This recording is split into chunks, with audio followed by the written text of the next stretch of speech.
अस्सलाम वालेकुम सूफी गाइडन फैमिली। मैं हूँ ड्रामा क्वीन और मैं बताऊंगी शौहर को काबू करने का तरीका। मुझे पता है मेरा नाम सुन के आप लोग सब लोगों को हंसी आ रही होगी कि मैं वेयर्ड तरीके बताऊंगी या ऐसे बताऊंगी, सारे अजम्पशन कर रहे होंगे कि ये वो इधर उधर। तो ऐसा बिल्कुल नहीं है। मैं सीरियस पॉइंट पे जो भी बताऊंगी, जो मेरे थॉट्स हैं वो शेयर करूंगी।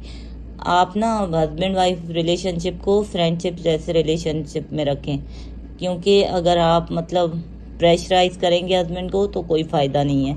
अगर उसके साथ दोस्ती वाला रिश्ता रखेंगी, उनकी बात समझेंगी, तो वो उतना ही ये होगा कि वो समझेगा आपको भी और आपकी बातों को भी ना। अगर अंडरस्टैंडिंग फिर बढ़ती जाएगी।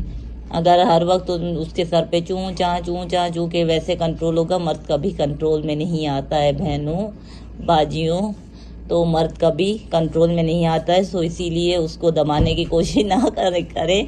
मतलब उसके साथ दोस्ती वाला रिश्ता रखें, उसे क्या खाने में पसंद है क्या नहीं है, सारी चीज़ों का ख्याल। आहिस्ता आहिस्ता वो भी सोचेगा कि मेरे बारे में इतना सोचती है तो मैं भी उसके बारे में इतना सोचूं।